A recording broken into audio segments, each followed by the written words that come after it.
За сайн байцгаана уу. Энэхүү эрдэм шинжилгээний хуралд оролцож байгаа эрдэмтэн судлаачид лам хуургууд та бүгдийн амгалан айлтгая. Мөн үндэсний эрхчлөөний тусгаар тогтнолоо сэргээ мандуулсан 109 жилийн ойн баярын мэнд хүргэе. За ингээд энэ ойн баяраар болж байгаа Монголын тусгаар тогтнолоо богдцаан сэдвт эрдэм шинжилгээний хуралд оролцож байгаа да. Баяртай байна. Тэгэд энэхүү хурлыг зохион байгуулж байгаа Будда Production-ы хамт олонд мөн амжилт хүсье. За энэхүү хэлэлцүүлэгт оруулж байгаа миний ярих зүйл бол 8 дугаар богдгийгээд 9 дугаар богдгийгэнтэй холбоотой Сүнжин гом бурхны талаар товчхон мэдээлэл юм а. Энэхүү бурхны гарал үүсэл шүтлэг бишрэлтэй холбоотой мэдээлэл онцлог одоо хаана залагдж байгаа зэргийг гомон датсангийн одоо өндөр настан лам төвдөнгой мөн одоо Димба чоглонгой лувсангой мөн одоо баривын хийдийн ширээт Данжил одоо цанаа мodi Лувсан Димба багш нарын одоо ярианд тулгуурлан мөн одоо өөрийн орчуулсан ярианаас төвөрлөн хүргэх юм а. За ингээд ихэнд сүнжин гэдэг үгийг тайлбарлая. Сүн гэдэг нь бурхны сургаал зарлиг тэргүүднийг бол төвд хэлээр сүн гэж хэлдэг. Энэ бол хүндтгэлийн одоо нэр юм а. За жүн гэдэг нь бол гарсан, айлдсан гэсэн утга агуулгатай. Тийм учраас товчхондоо бол зарлиг айлдсан гом махгал бурхан гэсэн сүнжин гомбоо гэдэг бол зарлиг өөрөн айлдсан ийм одоо гом бурхан юм а гэсэн ийм утга агуулгатай юм.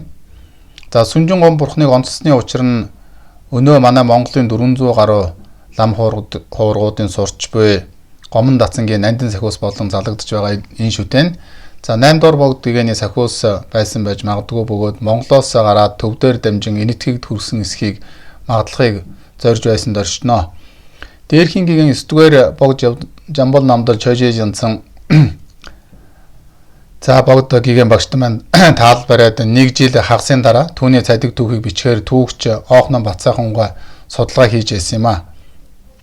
За лаврангийн чам зүйн хувьд за нөгөө талаараа богд багшийн маань ажил байсан учраас тусдын болох мөн одоо өөрийн сонирхолд хөтлөгдөн энэтхийг дарамсалаа мөн дараа жил нь одоо гомон датсан тэгэд Америкийн нэгдсэн улс зүүн Виржиниагийн их сургууль Нью-Йорк зэрэг газруудаар хамт явж архивын материал цуглуулж за таних мэдэх хүмүүстэй уулзаж яриа хөөрө бичлэг авахт нь би хамт байлцсан юм. За энэ номын талаар бол та бүхэн мэдэж байгаа.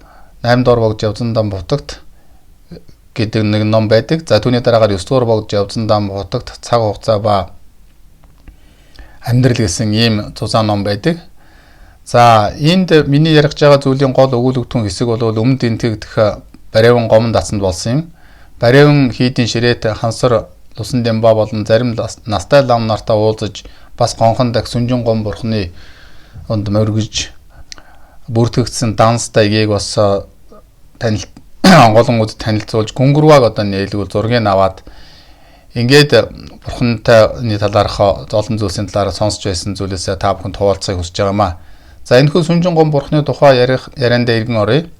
За богдгийний сахиус нь бол гом бурхан байсан бөгөөд түүнийг 8 дугаар богдыг би хэлж байна. 1924 он таал болох үед ойр шадар хүмүүс нь тарж явсан. За түүнийг дагаж ирсэн төвд хүмүүс ч гэсэн байсан. Тэдгээр бүхэн нь бол өргөдөхөд зарим нэг нь бол нутаг орондоо буцжээ. За тэдний нэг болох богдын сойвын асан нэгэн хүн зарим нэгэн бурхан шүтэнэн үүрч дүүрэн төвдөд очисон байна. 14 дугаар далай багшийн зарилгаар төвдийн шашин соёлын яамнаас бэлтгэсэн 9 дугаар богдыг хэрхэн тодруулсныг үнэн магадлалыг нягтлсан тайлан гэсэн ийм зүйлийг бол бид дарамтлах архиваас гаргуулж авч үзсэн юм.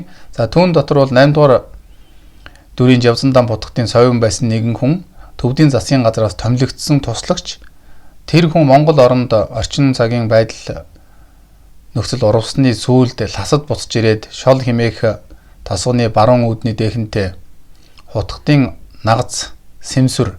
За хутгтын нагац гэдэг маань бол 9 дугаар богдгийний нагац 13 дугаар далай багшийн бие хамгаалагч байсан юм томоо би лагшинтай хүн байсан гэж ярьдаг. За түүнийг бол сэмсүр гэж тэр сэмхан буюу лаврангийн одоо хамгаалагч ордны хамгаалагч гэсэн үг юм да. Одоогийнхаар тим Чамбал намжил гэдэг хүн байсан. За түүний гэрт бол суудаг байсан тухай дурдсан байна. Тэрээр нэг удаа урд дүрийн эд зүйлс хадгалдаг хоргоо торгоор хийсэн гутал төшлийг жавдан лавир тэргүүтний чигийг арилгахаар гадаа гаргаж байх үед гэж. За энэ бол нөгөө Монголоос ирсэн 8 дугаар богдын совин байсан хүн өөрийн одоо авч ирсэн богд 8 дугаар богд гэнтэй холбоотой зүйлсээ чигийг гаргахаар гадаа тавьж байх үед баг хувилгаан бэр гэж. Энэ нь бол 9 дугаар богд гэгэнийг хэлж байна. Хувилгаан баг хувилгаан бэр хараахан тодруулаагүй байсан байна л да. Эдгээр миний юм хэмээн авч явахаар завдсанд совин бэр гэж. За эдгээр нь бол Жавзан дамбын эд хэрэглэж эндүр үггүй мөнөлдөө хэмээн баясах мөн одоо хөнгөн өнөглөх байдалтайгаар хотгодыг эхэлж харилж байсан гэж тэрхүү богд гэгэнийг тодруулсныг нягтлсан тайлан гэж бичсэн зүйлд бол одоо байгаа юм.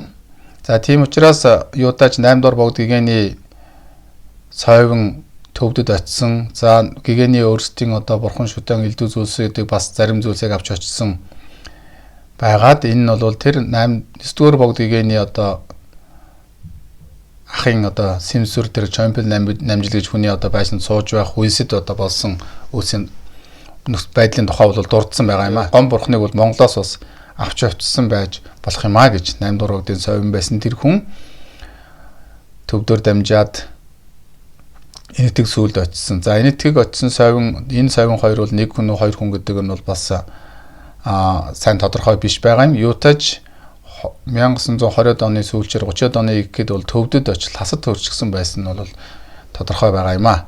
За энэ талаар Гомон Дацангийн настай өвгөн лам нарын яриануудаас би товчхон сонсгоё. Гэргэн лам Лувсангой яриа. За Лувсангой ярихдаа төвдөд байхад халах эренбүүчийн совин гэж нэг ч удаа морь ундаггүй өөргөч үрээ явдаг өндөр нуруутай аривжир гэж хүн байсныг сандаг юм а. 1959 он төвдөөс хагаашиж ирсэн Гомон Дацангийн лам нар Багсаа гэдэг газар 10 шахам жил амьдарсан гэж энэ хүн ярьсан. Тэгээд бид бас цаг хугацааг нь бол харсан. Тэгээд 59 онд ирээд 69 он хүртэл тэндээ байсан. Тэгээд 68 69 оноос өмнө энтгэхдээ Гомон Дацанд газар өгөөд лам нар цөөнөөр очиж суурьж эхэлсэн тухай бол бусад лам нар ч гэсэн ярьж ирсэн. За тэр үед Лувсангой ярианд тэр үед бид нэгэн хуучин шорон байсан том муу байшинд амьдэрдэг бас хурлаач хурдаг байлаа гэж. Нэг их том байшин өгсөн. Тэгээд түүн дотроо хурлаач хурддаг, дотор нь амьдраад байдаг ийм байдалтай байсан юм байна. За төвдийн 5-6 сарын үед 15-ны өдөр шиг санагддаг юм а. Гом бурхны 2 хүн явж халах эренбүүчигээс залж ирсэн юм гэж. За энэ хүн тэр Багсаад байх үед нь энэ Сүнжин Гом бурхныг бол залж ирсэн тухай хэлж байгаа хэрэг. За гүнгүрва тусдаан одоо байсангүй, шилэн хоргоч байсангүй. Шоронгийн одоо цонх байсан жижигхэн зүйлийг бид эвдээ томоохон бол том болгоод түүн дээр нэгэн хэсэгтэр бол гом бурхныг бол залсан байсан гэж. За тэр үед бол бид бас амаргүй цаг хугацаа бол хүнд байлаа гэж тоос шорон дотор хэр даг болсон байдалтай ч байдаг байсан. Гэхэд тэр их тоосон дотор гом бурхан бол огт шороо тоос тогтохгүй байсан. Би хажууд нь нутдаг байсан. Маш их гайхдаг байсан юм а гэж ингэж хүрэнсэн юм. За Гэргэн лам Төвдөнгой яриа. Төвдөнгой ярихдаа Багсаад байхад бидэнд олон бурхан байгаагүй гом зэмүр хоёр л байлаа. Миний сонсноор энэхүү Нандин гом бурхан нь бол 5 дугаар Далай ламын үед Ботолоо ордонд байсан бөгөөд 13 дугаар Далай ламын үед Найчин Чойжин халах эренбүүчид өгсөн гэдэг яриаг сонссон юм а. За лас дэх Нимбум эцэнд халах эренбүүчийг заларч байх үедээ Баравингийн 3 том лам ирж Сүнжин Гом бурханд нь байнга мөрөгдөг байсан гэдгээ гэж. За энэ бол 9 дугаар богд гэгэнийг хэлж байна. Ласад дэх Нимбум эцэнд байж их үст. Сүнжин Гом бурхан бол тэр Нимбум эцэнд байсан. Тэр үед Баравингийн 3 том лам ирж мөрөгдөг байсан гэдэг яриаг хэлсэн байна. За эдгээр 3 эренбүүч нь бол Кансар эренбүүч, Могжоо эренбүүч, Бүдүүр эренбүүч нар юм а гэж хэлсэн юм а. За бурхны царай өөрчлөгдөг тухай халах эренбүүч нэгэн удаа надад ярьж байсан гэж. За энэ бас зарим нам нарын яриан дотор байдаг. Тэр бурхны бол царай бол заримдаа ууртай, заримдаа мишээсэн, заримдаа ердийн одоо царай нь бол өөр байдлаар харагддаг байсан юм а гэж. За тэр тухай бол халах эренбүүчийн Төвдөнгойд ярьсныг энд дурдсан байна. За Төвдөнгой мөн хэлэхдээ биднийг өмнөд энтгэгт ирээд шашин номын үүлээ явуулахад олон ламтай болох бүхий л үлээ гом сахиусандаа даатгадаг байлаа гэж. За ингээд Гомон Дацан бол өөрөө сахиусгүй байгаад тэгээд Сүнжин Гом бурхныг халах эренбүүчигээс залж ирээд ингээд бол гом бурхандаа бүхий зүйлээ бол даатгадаг байсан юм а гэж. За тэр үед анх багсаад байхдаа бас нэг 99 ламтай, нэг 100 ламтай болох юмсан гэж хэлсэн гэдэг. Тэгээд сүүлдээ настай улсууд цөөрсөөр янз бүрийн одоо халуун орон зохицох дасах зүйл нь одоо хэцүү байсан учраас цөөрсөөр өмнө дэнтэд ошгод бол гомон датсан бол 60 хүрэхгүй ламтай болсон. Лосойлын хийдтэй бол хамтдаа нийлүүлэх юмч болох юмаа гэсэн одоо санал онол гарч гомонгийн лам нар өөрсдөө одоо яаж ийгээд дацангаан өөр дасандаа нийлдэхгээр аваад үлдхийсэн гэсэн тухай бол биднийг өмнө сурж байхад бас ярьдаг байсан юм. Тэгээ нэг сонин яриа байдгийн тэр юу ярьдаг хөхтэйгээ зэрэг нэг дэлдэн чихтэй нэг Дэмба хин блэ нэг лааран байсан юм а. Хамгийн залуу хүн жаахан хүүхэд байсан гэж дэлдэн лааран бол гэж бид нар хэлээд идэг байсан. Тэгээ номтой сүрхэл лам байсан.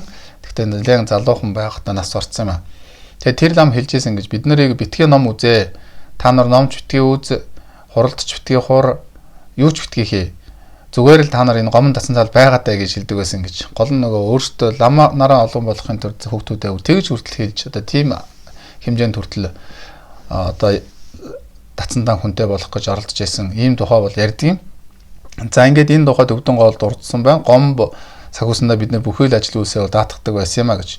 Өөрөө аман айлдвар айлцсан гэдэг нандин шүтэн гэж багш нар дээдс маань их шүтэж биширдэг. Бид нар ч олон мянган цогчид жил бүр өргөн дахид дацангийн үйлсдэлгэрээд манад утсан улам дээшилсэн юм шүү хэмээн төвдөнгөө айлдсан юм. За ингээд биднийг хорд сурдаг байх ч гэсэн гомбод ордог гэж бас хэд хоногийн хурал нэлээд их одоо өргөн дэлгэр хурдаг. За гонхон гэж байдаг. Тэндээ гомбон өргөлж одоо френзел сахиусны сэржим тэргүүтнээ өргөлж уншдаг. Бүр тусгайлан одоо гонхонд хурдаг лам нар байдаг. За хувилгаадууд гівш лаарам хүмүүс ч гэсэн одоо тусгайлан дацангийн шавдан номыг энэ төр хурж байгаа ийм нөхцөл байдал байдаг байсан юм а. За би дараагийн одоо гэргэн лам Күшүүн эцэн буюу Дэмба чоглонгой яриаг бол та бүхэнд сонсгоё. Дэмба чоглонгой гэхдээ би 1941 онд төрсөн. Миний аав Цаншив Агвондорж гэж хүний совин байсан гэдгээ. Оросд баригдаад шоронд орох үест ласад буцаж ирээд миний ээжтэй гэр бүл болсон гэдэг гэж. За Күшүүн яцангийн аав нь бол тэр Цаншив Агвондорж байгаа одоо совин байсан байна л да. Намайг 7 настайд хийдэд хүргэж ирсэн гэдэг. Миний аав хэлэхдээ халах богдын аав, манай ээжийн аав хоёр нэг гэрт өссөн хамаатан улс юм аа л гэдэг байсан. Илүү нарийн зүйлийг бол би мэдэхгүй гэсэн. 13 дугаар Далай лам Сүнжин гом бурхныг 9 дугаар богдод өгөөд биеэсээ салгаж болохгүй гэж хэлсэн гэдэг. За зан гэдэг хийдэд очихдоо ч мөн одоо энтэг эрэхтэйч бурхнаа өөрөөсөө салгаагүй гэдэг. За нааш өөрч ирсэн хүн бол төвдөд байхад нь байсан Монгол совин юм аа гэж Дэмба чоглонгой хэлсэн юм. За халах Ирэмбүүжи энэтхэг дээрээ даржааланд нэг хэсэг суусан. За бид бүгд ч нөхцөл байдал сайнгүй байлаа. Ирэмбүүжи ч өөрийн тогтсон орон лаврын өгөөт тул заримдаа бурхан шүтэнэн сэвтэхээр ч нөхцөл байдал үүсэх тул гомон дасанд хадгалуулъя гэд авчирч өгсөн гэдгээ гэж. За гом бурхан айлдвар айлдсан гэдэг нь зөвхөн гомон дасангийнхан бус төвдийн томоохон лам нарын дунд яригддаг байлаа. 1969 онд энэ дээрээд бид номын сан Чанзуу бүгд нэг байшинд байдаг байлаа гэж. Нэгэн өдөр Гандангийн сон Римбүүчи мөн Гандан Шарзай дацангийн өндөр настай хамлам хоёул хил чимээгүй хүрээд ирсэн. Бидэнтэй юу ч ярилгүй шууд гом сахиусанд мөргөөд Сүнжин гомбч нь энэ шүүдээ химэн ярилцж байсан гэж Дэмба чоглонгой дурдсан юм. За жигжид бурхны нямб насаараа хийсэн Могжиг Римбүүчи ууланд бясалгалаасаа буугаад шууд Сүнжин гом бурханд ирж мөргөөд бурхантай ярилцдаг байсан гэдгийг сүүлд би лам нарын одоо ярин сонссон юм а. За Гандангийн сон Римбүүчүүд Могжиг Римбүүчийн шавин байж за багсаагаас залж ирэхдээ зааны ярьсан арьсын шамтвыг нь жаахан сэвтээсэн байсныг гэж. За энэ Сүнжин гом бурхны тухай дахин ярьж байна. Ингээ багсаагаас өмнө дэнтэг рүү одоо гомон датан залж ирэхдээ зааны арьсын шамтвыг нь жаахан сэвтээсэн байсныг гэж. За төвдөд бурхан уралдаг алдартай уран хүнээр сэрээлэх болов. Тэр хүн гараа дахин угааж бүр мэл гайхаад би урд өмнө олон бурхан бүтээж засч байсан боловч энэ бол зүгээр нэг хүний уруулсан бурхан биш байна. Би ер нь хүрхэ болио гэж хэлээд за жаахан бодог шунхыг нь янзалж өгье химэн үйлдээд хэд зүсэлэн биширч зэд өрхөж авахаасаа татгалцсан гэдгийг сонсоод энэ бурхан ямар нэгэн гайхмар зүйл байгаа юм байна да гэж би бодсон юм а гэж Дэмба чоглонгой хэлсэн юм. За ингээд энэ 3 одоо настай ламын яриа. За тэгээд мөн одоо төвдийн архиваас гарсан 9 дугаар богд тодруулах үеийн одоо магадлсан бичиг дотор байгаа зүйлс энтрээс үүдээд энэхүү бурхан нь ямартайч Монголд оронд амьдарч байсан 8 дугаар богдын совин байсан хүн төвд рүү авч очисон байж болох. За тэгээд тэр бурхан явсаар бол одоо гомон дацанд хүрсэн байж болох ийм нэгэн сэжүүр гаргаад тийм болов гэж бид магадлахыг оролцсон юм. Гэсэн хэдий ч настай багш богд лам нарын одоо яриан дотроос бол чухам 8 дугаар богдын эсхөөс мөн эсхийг бол хараахан тодорхой болгож чадаагүй юм а. Гэсэн чинь энэхүү бурхан одоо гомон дацсан залгадж байгаа. Гомонд одоо шинээр том дацсан байгууллагаа гонхон гэж гом бурханы одоо хийгээд бусад сахиуснуудад залдаг бурхан яг гол төвөсгтэн залаатай байдаг ийм бурхан байдیں۔ За тэгээд мөн бид энэ бурханыг одоо дансалсан данс бичгийг бол бас үзсэн юм. Энэ дээр бурханыг бол хүлээн авсан. Тэгээд ямар одоо хэмжээтэй, ямар одоо түүхтэй байгаа талаар бол товчхон дурдсан ийм бичиг байсныг бол олсон. Тэгээд эдгээр зүйлс мөн одоо Бат сайхунган хэвлүүлсэн 9 дугаар богд гэгэний бол номтор номон дотор бол бас байгаа та бүхэн сонирхож болох юм аа. За ингээд энэ хөө илтгэлээ ингээд өндөрлөе. Илтгэл тань хилцүүлэг юм да. Энэ бол эрдэм шинжилгээний хилцүүл учраас би зүгээр шинэ нэгэн мэдээллийг л та бүхэнд хүргэж байгаа хэрэг. За ингээд гомон датсан бол үүсч байх үстэй бол сахиус шүтэн хийгээд лам нарын тоо тэг нөхцөл байдал хүндхэн байсан тухай бол дурддаг. Тэгэд ийм хэцүү байдлыг гэсэн давн туулаад өнөөдөр бол маш гайхалтай том датсан болж Эрдэнэтэн лам нар нь бол өргөжж тэр байтугай одоо Монгол орны олон лам хуургуудад сурах ийм боломжийг бол бий болгосон байна. Тийм учраас бид нэг очиод дэлгэхэд гомон датсан бол цөвтрөл лам 600-700 ламд хурж исэн. Жижигхэн дугуйтай байсан. Гэх зэрэгтэй одоогийн Монголд байгаа нөхцөл байдлаас л багалдорой л байх шиг харагддаг байсан. Тэгтэл одоо бид бол зөндөө сайхан дугуйн сүмтэй байна. Олон одоо 100 ламтай болж байна. Эрдэмт мэрэгтэй багш нартай болж байна. Тэгээд одоо өсөлтөн олон нийгмийн нөхцөл байдал сайн байна.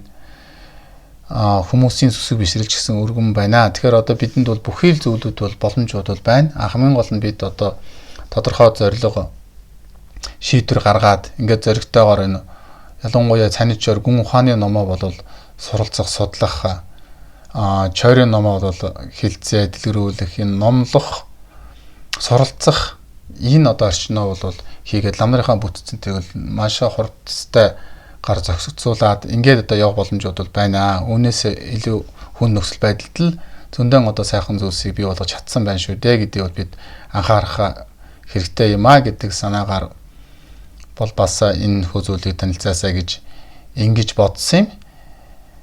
За ингээд одоо миний та бүхэнд сонирхолтой хүссэн зүйл бол энэ юм а. Баярлалаа.